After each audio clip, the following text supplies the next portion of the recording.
Muito bem, são 2 horas e 12 minutos, né? 50% então dos hipertensos usam medicamentos errados e muitos às vezes param de tomar o medicamento.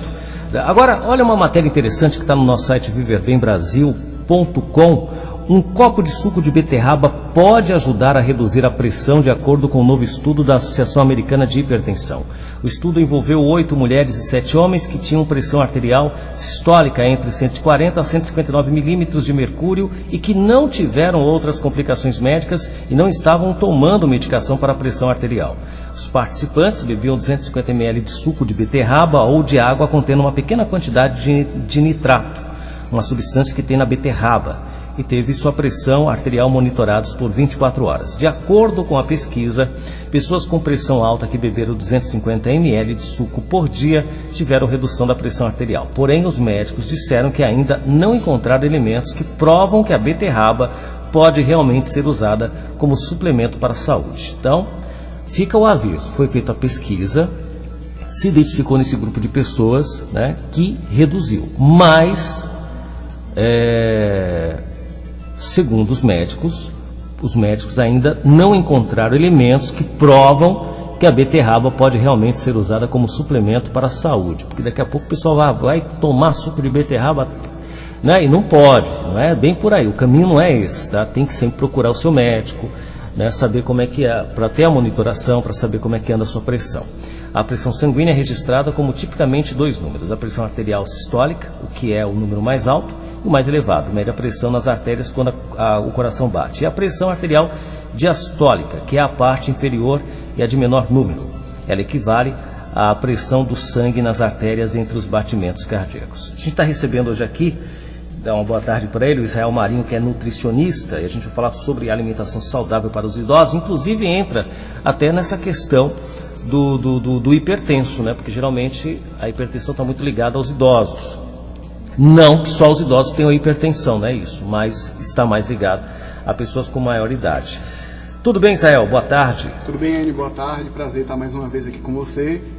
E vamos aí bater um papo aí sobre cuidados na alimentação com os idosos e para os idosos. Pois é, a gente falou agora sobre essa questão da beterraba, para ficar bem claro para o ouvinte, para daqui a pouco ele não começar a tomar suco. Exato. De beterraba. Basicamente, a hipertensão, para deixar claro, é o seguinte: é o aumento da pressão nos vasos sanguíneos. Então, assim, como é que acontece? Porque o sódio é um vilão para quem tem hipertensão.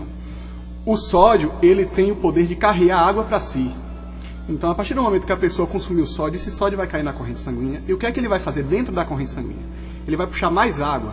Puxando mais água, o vaso ele tem um calibre que comporta uma quantidade certa de sangue. Então, se você aumentar essa quantidade de líquido ali dentro, você vai aumentar a pressão. Então, a pressão arterial é basicamente isso. Por isso que o sódio causa isso. Então, assim, a questão do que você falou agora tem que ser estudada ainda, qual componente realmente fez isso, se isso realmente aconteceu, ou se foi um caso isolado nesse grupo. Todo estudo tem que ser repetido com vários grupos até que se chegue a um resultado se realmente aquilo procede ou não. Pois é. São 2 horas e 16 minutos, a gente vai para o intervalo comercial, em seguida a gente volta para bater um papo com Israel Marinho, nutricionista que já está aqui. A gente vai falar sobre a alimentação saudável para os idosos. Suba EAM, programa Viver Bem. AM 1080. São 2 horas e 21 minutos, 12h21, esse é o Viver Bem aqui pela Suba EAM. A primeira da informação, estamos recebendo aqui o Israel Marinho, nutricionista. Vamos falar sobre alimentação saudável para os idosos, né? Boa tarde mais uma vez. Boa tarde. Israel. Para você e toda a sua audiência em Feira de Santana. Pois é, a gente vai falar sobre essa questão da alimentação saudável para os idosos e por que é importante ter uma alimentação saudável para os idosos. Primeiro vamos entender quem são os idosos do Brasil, né? Exato. Então, assim, Enio, os idosos no Brasil são as pessoas com idade igual ou maior a 60 anos. Por que eu digo no Brasil? Porque isso varia de acordo com país, de país para país. Cada país entende a sua população idosa com uma faixa etária diferente. Por que isso? Porque a forma de envelhecer nos diferentes locais é diferente. Então, um país mais desenvolvido, que tem um sistema de saúde, de alimentação melhor, a pessoa vai envelhecer mais tardiamente. Então, essa faixa etária de da idade não tem muito a ver com a idade cronológica. Então, o seu envelhecimento do seu corpo não tem muito a ver com a sua idade na carteira. Tanto é que uma pessoa de 30 anos pode aparentar 40 e a outra de 30 pode aparentar 20.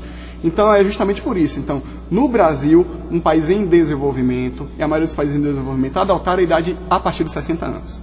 Inclusive tem médicos que já trabalham nessa perspectiva mesmo, da idade cronológica da pessoa, diferente da idade, né, a sua idade na carteira, como você disse. Então, quer dizer, às vezes o cara tem 30 anos, como você bem disse, mas a idade dele cronológica é de 50 anos. 50, por conta de se expor muito ao sol, um trabalho que agredia muito sua pele, sua visão. Então, tudo isso contribui para o envelhecimento precoce da pessoa.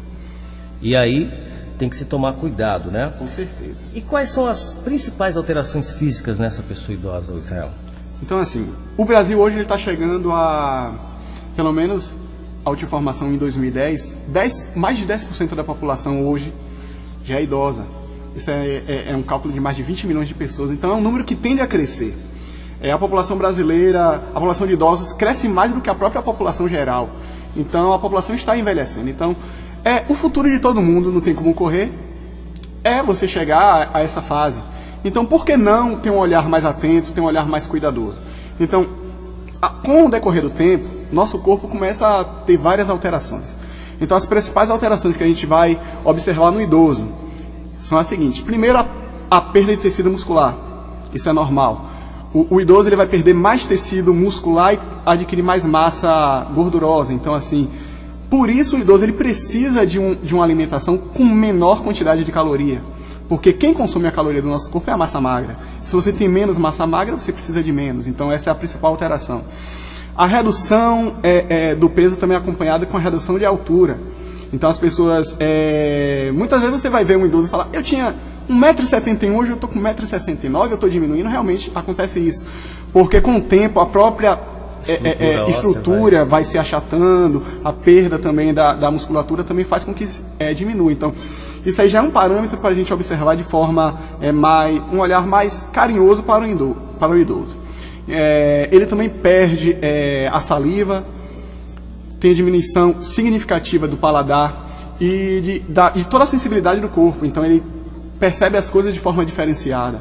Então, um prato que para você está na temperatura adequada, para o idoso pode estar muito quente, porque ele tem uma sensibilidade maior. Ele pode perder também a sensibilidade do olfato, a audição, visão. O próprio estômago dele vai trabalhar mais devagar, então a digestão é mais lenta. Essas são as principais alterações. Diminui e vai diminuindo tudo, né? Então, exatamente. Então, com base em todas essas informações e alterações, você não pode supor que o idoso vá se alimentar da mesma forma que uma pessoa que está na sua juventude, nos seus 20, 30, 40 anos. Por isso que tem que ficar atento ao que vai comer, né, o idoso. Agora, toda uma questão de quando você é jovem, comer de tudo, tal, isso pode favorecer no envelhecimento mais rápido da pessoa, como a gente estava falando agora há pouco? Com certeza. A idade mais avançada é uma poupança, que alguns podem gastar tudo agora e não ter nada lá na frente, e alguns podem fazer investimento para, quando você chegar na idade mais avançada, você estar com saúde. Então, assim, com certeza, a forma como a pessoa vai chegar, a qualidade de vida que a pessoa vai chegar até a idade mais avançada, depende do que ele está fazendo agora. Então, hábitos como fumar, beber álcool exageradamente, perder noites, ficar exposto demais ao sol sem a devida proteção, tudo isso vai contribuir para um desgaste físico, para um acúmulo de radicais livres no seu corpo, que vai gerar mais problemas. Então, a pessoa que a partir de hoje, o jovem que a partir de hoje se preocupa com a alimentação, vai regularmente ao médico, bebe água com regularidade e se expõe menos a esses fatores de risco, com certeza vai ter um envelhecimento mais saudável. O interessante é isso, porque às vezes o jovem, mas eu quero curtir, eu quero aproveitar, eu quero não sei o que e tal, mas você pode aproveitar por mais tempo sua vida se você seguir algumas regras. Umas regras básicas. Simples. Não muda nada em sua vida, não quer dizer que você não possa aproveitar, às vezes num final de semana curtir uma balada tal, isso não vai interferir. Com certeza. Muito pelo contrário, você vai ter até mais pique, mais qualidade de vida, não é? Com certeza, com certeza. Então é toda uma questão de bom senso. Você conhecer o limite do seu corpo e não extrapolar esse limite. É uma questão de você querer cuidar de si para que no amanhã você não tenha um corpo desgastado. O maior bem que a gente tem é nosso corpo. Se a gente desgastar, como você mudar de corpo. É complicado, não tem como. Então, ou você cuida dele pro resto da sua vida, ou você vai ter um envelhecimento com pouca qualidade de vida. Pois é. Você falou logo no começo sobre essa questão da massa magra, que é importante justamente para queimar mais calorias. Entra naquela história da pessoa que faz uma dieta, começa a fazer dietas, essas dietas mirabolantes. Inclusive está no nosso site uma matéria falando sobre essa questão das dietas mirabolantes, né, que são anunciadas em revistas, e os perigos das dietas da moda. É a matéria que está no nosso site hoje, viverbembrasil.com, tem tudo a ver até com o que a gente vai falar agora, que é a pessoa começa a fazer uma dieta tal da moda, vê lá na revista e vai perdendo peso, mas perde também massa magra. Exatamente. E aí o que acontece? Estaciona depois, não perde mais peso. Chega num momento que ele pode diminuir, porque o corpo vai se adaptando à quantidade de calorias que ele vai consumindo. Exatamente. A perda de peso ela tem que ser promovida de forma lenta e gradual. Toda perda de peso, como em várias revistas você vê perda de peso de 10 quilos em uma semana, isso é um absurdo, é um risco enorme à sociedade. Porque quando você perde peso de forma muito rápida, você não vai perder só o tecido gorduroso, você vai perder também a massa magra. O corpo ele vai queimar as duas. Quando você promove de forma saudável, de forma equilibrada, essa perda de forma pontual, gradual e mais lenta, aí sim você vai fazer da forma correta. Fora disso, qualquer outra prática é inadmissível. Quer dizer, o interessante para quem quer perder peso é, na verdade, fazer uma dieta, uma alimentação balanceada, né? Reeducar seus ganhar hábitos. massa magra até, se for Sim, o caso, para sim. justamente perder mais gordura, né? Isso Exatamente, fica um pouco porque mais belo. exato. Os músculos eles queimam caloria. Então, quanto mais músculo, menos caloria. Você vai queimar mais, você vai acumular menos. Então é basicamente isso. É uma balança. Quanto mais massa magra, você tende a ter menos tecido gorduroso. Agora, o difícil é chegar nesse cálculo, que aí é que entra o papel profissional do nutricionista, Exatamente. Que vai fazer uma análise da pessoa Exatamente. completamente para poder, né, preparar um cardápio. Né? Para quem não sabe, o nutricionista, além de trabalhar com alimentação, ele trabalha muito com números. Então existem várias fórmulas que a gente utiliza para obter o resultado individualizado de cada pessoa. Então você não pode fazer isso de uma forma discriminada, de qualquer forma. Essa questão da individualizada que você disse que é importante, porque às vezes a pessoa vê lá mas fulana na revista fez e deu certo, mas exato. ela não é você. Exatamente. Cada pessoa responde pelo seu corpo. Não é? É diferente. Bom, a gente vai para o intervalo comercial, vem um informe sobre daqui a pouquinho a gente volta, ele vai falar sobre os cuidados com o ambiente da alimentação da pessoa idosa, né? Quais são os cuidados que se deve ter com essa alimentação do idoso? A gente vai continuar falando sobre alimentação saudável para as pessoas idosas. Depois do intervalo comercial, vem o informe sobre a gente volta já com Viver Bem. Subaé AM, programa Viver Bem. AM 1080.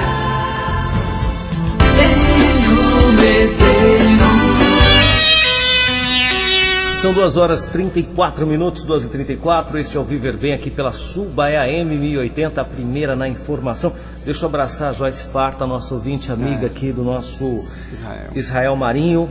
Né? A gente está batendo papo hoje com Israel Marinho, que é nutricionista, alimentação saudável para os idosos. Eu sei que ela acompanha o programa e acompanha as entrevistas que ele dá também. Muito obrigado, Joyce. Um abraço para você, querida. Bom, antes de entrar na questão dos cuidados com o ambiente da alimentação da pessoa idosa, o Israel, tem perguntas dos ouvintes aqui. A ouvinte Sueli, por exemplo, do Parque P, pergunta se a castanha do Pará retarda o envelhecimento. Então, assim, a castanha do Pará, ele é um alimento que, na sua composição, existe vários antioxidantes. Esses antioxidantes, eles atuam na eliminação do radical livre. Então, assim, o radical livre, ele é responsável por vários problemas. Então, dentre um dos problemas é o envelhecimento. Então, o envelhecimento não tem como você frear, mas tem como você retardar. Então, a castanha do Pará é, sim, uma sugestão alternativa muito interessante. Mas, para as pessoas que não têm o acesso à castanha do Pará, seja por preço, seja por região, é cara, a castanha de caju é uma alternativa. É uma alternativa na substituição da castanha do Pará. Agora, vale ressaltar que tem que consumir com moderação, né? Porque é calórico, não é? Tudo, com certeza. Então você vai ter que ver dentro da alimentação que a pessoa está tendo qual é a quantidade de caloria que ela está consumindo para adequar essa alimentação. Então, uma castanha por dia, a 2, a depender da pessoa, está de bom tamanho. Está de bom tamanho, né? Com certeza. Muito bem, está respondido aí. Viu? A Sueli, lá do Parque P, obrigado pela sua participação aqui. O Jorge pergunta se uma pessoa diabética perde massa muscular, pode reverter a situação. Diabético. O diabético que segue um planejamento alimentar de um profissional, de um nutricionista, ele vai ter uma vida bem próxima de uma pessoa normal. E não tem diabetes. Então, assim, essa questão de perda muscular e de ganho muscular vai ser igual a de uma pessoa normal, contanto que ele esteja tomando seus medicamentos da forma correta e que esteja seguindo o plano alimentar correto. Atividade física. Com certeza. O diabético ele pode ter uma vida social bem próxima da normalidade. Basta que ele se empenhe. Primeiro você tem que ter consciência, aceitar a doença. A doença aconteceu, então a partir de agora o que é que eu vou fazer para minimizar os riscos? Porque acontece muito da pessoa falar, eu tenho, mas eu vou fingir que não tenho. Esse é o grande problema. Quando você aceita o tratamento e faz da forma correta, você vai viver praticamente como uma pessoa normal. Muito bem. E quais são os cuidados, Israel, com o ambiente da alimentação da pessoa idosa? Então, assim, qualquer pessoa para se alimentar, o ambiente onde ela está é um fator que ajuda e muito. E no idoso, nós vamos observar várias limitações. Então, tem a limitação física, tem a limitação de reflexo, tem a limitação de percepção, tem a limitação de visão. Então, o ambiente do idoso, fazer as refeições, tem que ser um ambiente, primeiramente, silencioso. Ele não pode estar competindo o momento de fazer a refeição com televisão ligada, com o rádio ligado, porque tudo isso vai fazer com que ele não foque no objetivo, que é se alimentar. Quando você se alimenta e tem um rádio, tem outras coisas tirando a sua atenção, o que é que acontece? Você vai acelerar o ritmo, você não vai sentir o paladar, então o objetivo da alimentação é justamente você... É a tranquilidade. É a tranquilidade. É você fazer a refeição de forma tranquila. Então, assim, tem que ser um ambiente tranquilo, tem que ser um ambiente aconchegante, ele tem que estar sentado confortavelmente. Agora, o ponto-chave, acho que disso tudo, é o amor. Porque, assim, a pessoa cuidadora do idoso, ela tem que ter o amor por quem ela está cuidando. A partir daí, ela vai observar, ela vai se preocupar com esses detalhes, porque são detalhes que fazem toda a diferença na saúde e na vida do idoso. E que o dinheiro não compra, né? Com certeza não. O amor, o dinheiro não compra. Não compra mesmo. Pois é. Então, tem que... eu gostei dessa parte. Isso serve para todos, né? Essa questão da tranquilidade de se alimentar num ambiente tranquilo, sem muito barulho, sem televisão ligada, porque as pessoas que não sejam idosas e se alimentam em lugares que tem distração, acaba comendo até mais, não mastiga direito, né? Não aproveita bem o alimento. E na hora de comprar o alimento para o idoso, quais são os cuidados que a pessoa deve ter? Então, assim como você falou, o que a gente está falando aqui, basicamente tudo serve para a grande população em geral.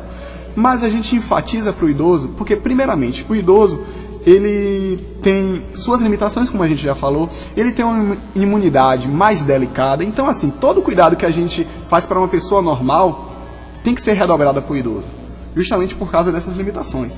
Então, assim, na compra do alimento, todo cuidado é pouco. Primeiramente, observar a validade desse alimento.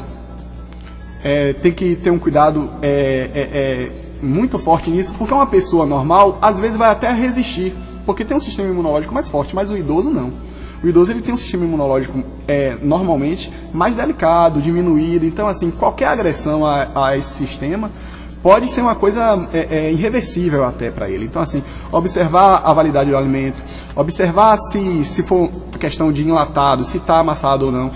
Ter muito cuidado com os alimentos enlatados, porque normalmente eles são ricos em sódio. E como a gente abordou, a maioria dos idosos sofrem de problemas de hipertensão. Meu avô é uma exceção. Deixa eu até falar aqui. Meu avô ele é maratonista. Acho que ele é o maratonista mais velho em atividade na Bahia.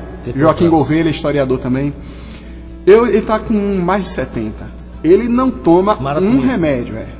Ele não toma um remédio. A partir dos 50 anos de idade, foi por volta dos 40, ele resolveu por conta própria assumir uma alimentação saudável. Um estilo de vida. Um estilo de vida. E hoje ele não toma uma pílula durante o dia. Então ele corre dia sim, dia não, vários quilômetros por dia, coisa que eu não faço, que a maioria das pessoas não faz. Então, assim, você observa que ele plantou a saúde, ele está colhendo. Então, assim, como a gente falou, o que você planta hoje, você vai colher mais tarde. Você é jovem também? Sou jovem, 28 anos agora. 28. né? Mas não alcança o avô na corrida. Não, porque ele está no ritmo, eu vou ter que começar a me preparar. No pique eu saio primeiro que ele, mas ele chega mais longe. Ele chega mais longe, ele tem mais resistência devido ao todo o trabalho. E aí que você vê como é importante a pessoa ter o hábito alimentar saudável, né? E a atividade física. Exatamente. Na realidade, a alimentação saudável ela tem que ser acompanhada com a atividade física. Porque o homem mais antigo, ele era ativo. Se a gente voltar bem antigamente, o homem das cavernas, ele era ativo. Então, eu acho que seria impossível você encontrar um homem das cavernas obeso. Porque ele tem que sair para caçar, ele tem que fazer suas atividades. Hoje não. O advento da tecnologia nos deu o conforto de estar sentado. Não tinha comida industrializada? Não tinha nada disso. Então, até a própria alimentação mudou muito. O que o corpo humano foi projetado para fazer a digestão foi uma coisa que a gente começou a se alimentar lá na pré-história. E subitamente a indústria mudou isso. Então, assim, o corpo teve que se adaptar de forma repentina a um novo padrão de alimentação. Verdade. Então a gente tem todas essas consequências decorrendo disso. Eu falo sempre, o pessoal fala que eu meto pau na indústria alimentícia, mas não é que mete pau. É porque a realidade é essa. Os americanos criaram a comida industrializada justamente para viciar as pessoas em certos alimentos para que as pessoas consumissem mais. E o que eles utilizam disso? Você bem sabe que é gordura e sal, né? E açúcar. Porque tanto o sódio quanto o açúcar ele é usado como conservante. Então, eles acrescentam muito sódio ou muito açúcar para que esse alimento dure mais tempo. Para que esse alimento dure mais tempo nas prateleiras e que as pessoas possam comprar. Só que, em consequência, nós temos aí os problemas como diabetes e hipertensão. É verdade. Eu li uma matéria falando sobre a questão de uma fábrica muito famosa de salgadinhos, que a frase desta empresa é impossível comer um só. Todo mundo já sabe já do que eu estou falando. E quando eles criaram essa frase, eles criaram pensado mesmo. A coisa era pensada, não foi uma coisa assim, só propaganda.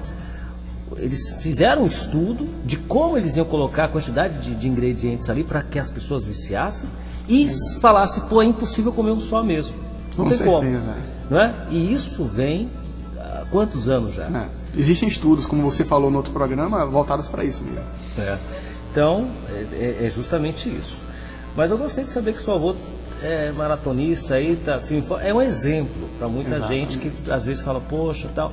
Mas é isso, se você pode mudar. Ele começou a mudar a alimentação, tudo. Uns 40 anos, né? Então, assim, é uma idade que as pessoas falam, já tô velho. Não, você não tá velho, você tá na metade da idade esperada para uma pessoa no Brasil. Não se pode mudar quando já pega o diagnóstico de hipertenso, de diabético. Aí, quer dizer, tem que mudar. Entre aspas. Acho que enquanto você respira, você muda. Né? Mas aí você já tem um diagnóstico, aí já fica mais difícil você, né? Agora, quais são os cuidados com esse armazenamento desses alimentos? Tem que armazenar direitinho, né? Exatamente. Então, após a compra desses alimentos têm que ser armazenados no lar, ou se for no asilo para idosos, de forma correta. Então, alguns cuidados básicos devem ser cuidados. Primeiramente, os alimentos não podem ficar acumulados um em cima do outro. Eles têm que ter uma margem de espaço para que o próprio vento passe entre esses alimentos, e isso faz com que os alimentos durem mais tempo.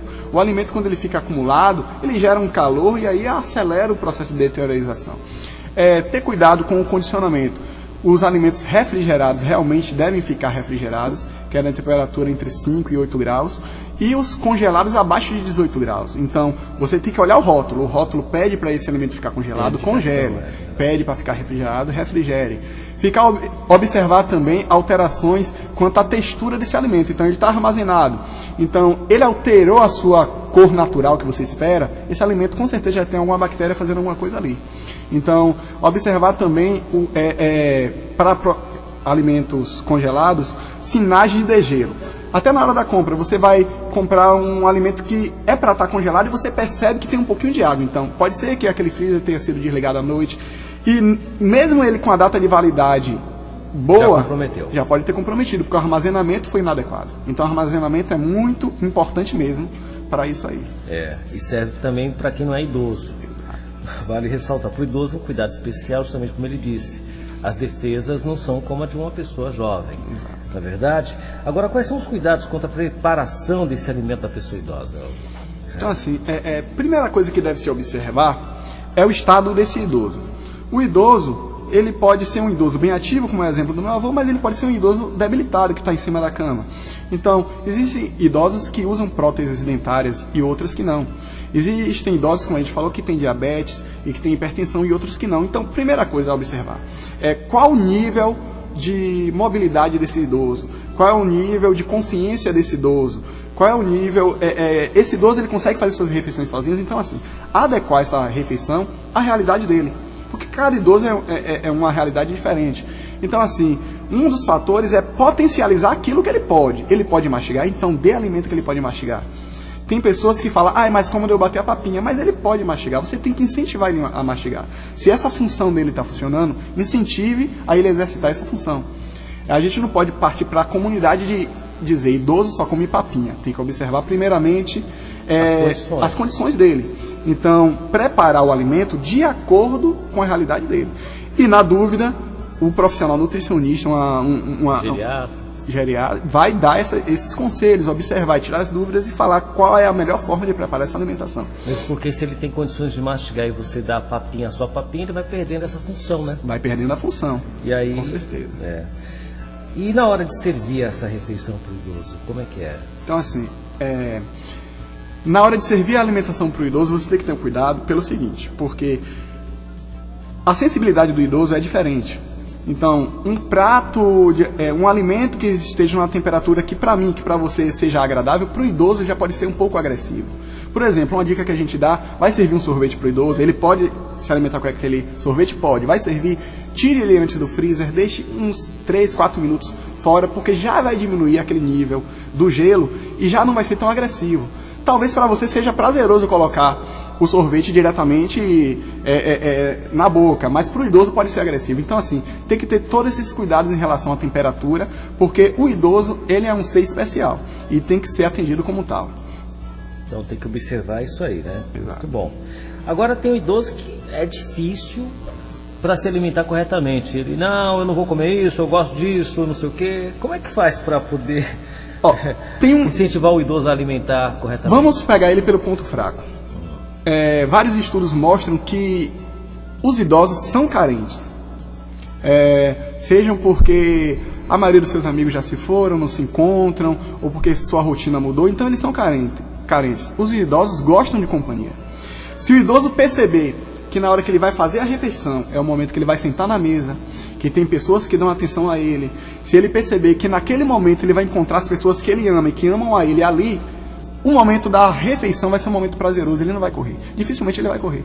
Então ele vai associar a refeição à união da família. Então é interessante, é difícil, na rotina, cada pessoa faz sua refeição, mas se puder estabelecer pelo menos uma refeição no dia, onde todos se sentem à mesa com esse idoso, que dê atenção a ele, que ele se sinta parte de um grupo, a alimentação para ele não vai ser um problema, vai ser um momento de prazer. Então ele vai querer se alimentar, inclusive de forma correta, porque vai ser um momento de prazer. Então a gente pega ele pelo ponto fraco dele, que é a carência.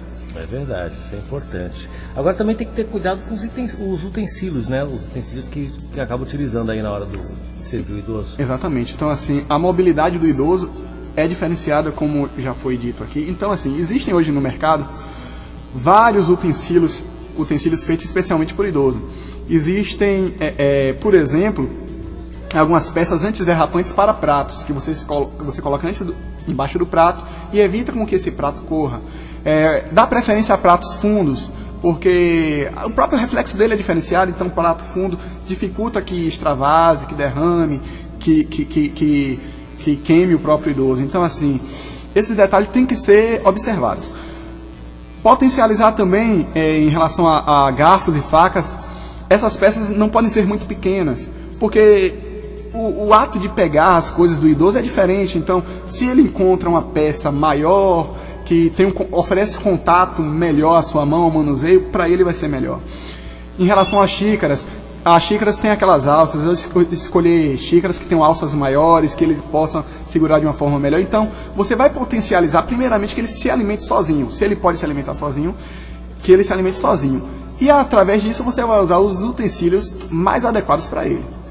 Certo. Agora tem a questão da desidratação da pessoa idosa, né? Quais são os cuidados que a pessoa deve ter nessa questão da desidratação? Eu aproveito para te perguntar, o que é melhor servir para o idoso? Tem algum alimento específico que a pessoa pode servir, os integrais? Como é que é? Vamos lá. Vamos falar primeiro sobre a desidratação. Por que é tão comum o idoso desidratar?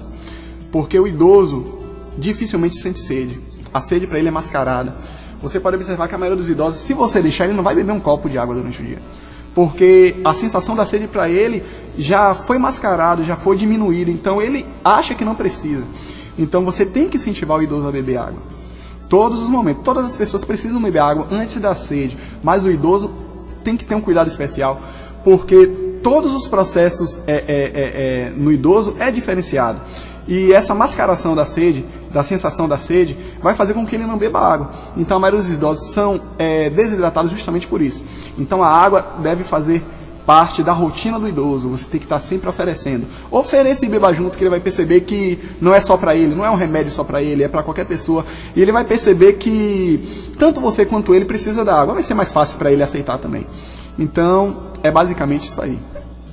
E na questão da alimentação, o que é melhor servir para o idoso? O que você indicaria os alimentos frescos, naturais, integrais? Então, assim, os integrais devem fazer parte da alimentação do idoso. O idoso ele deve fracionar a refeição, todas as pessoas, mas o idoso em especial tem que realmente fracionar as refeições em 6, porque a digestão do idoso é diminuída. Então você vai diminuir a quantidade que vai servir e vai fracionar mais. Então potencializar os integrais, porque os integrais vão ter um teor de fibra maior e a fibra ajuda na regulamentação da digestão. Então se o idoso tem a digestão diminuída e você utiliza as fibras para reduzir isso, você vai ter uma melhora. Você vai ter um idoso que se queixa menos de prisão de ventre, que vai mais certinho no banheiro. Então as fibras é uma arma boa que deve ser usada na alimentação com os idosos. E fazer essa alimentação da forma mais natural possível. Os vegetais, as frutas devem estar presentes todos os dias na alimentação do idoso. Muito bem. Eu quero fazer já o convite para você para um próximo programa para a gente falar sobre a questão do índice glicêmico dos alimentos. Muitas pessoas têm dúvidas sobre a questão do índice glicêmico, aí entra os integrais. Exatamente. E aí eu quero convidar você para a gente falar sobre frutas, porque tem gente que pensa, mas o diabético pode comer tal fruta, não pode, por que não pode? Exato. Não é? Tudo bem, nós podemos bater um papo, esclarecer as dúvidas. Glicêmico, viu? Sobre índice Vai ser glicêmico. muito bacana bater um papo com você. Eu quero agradecer mais uma vez o Israel Marinho, nutricionista, que bateu um papo com a gente.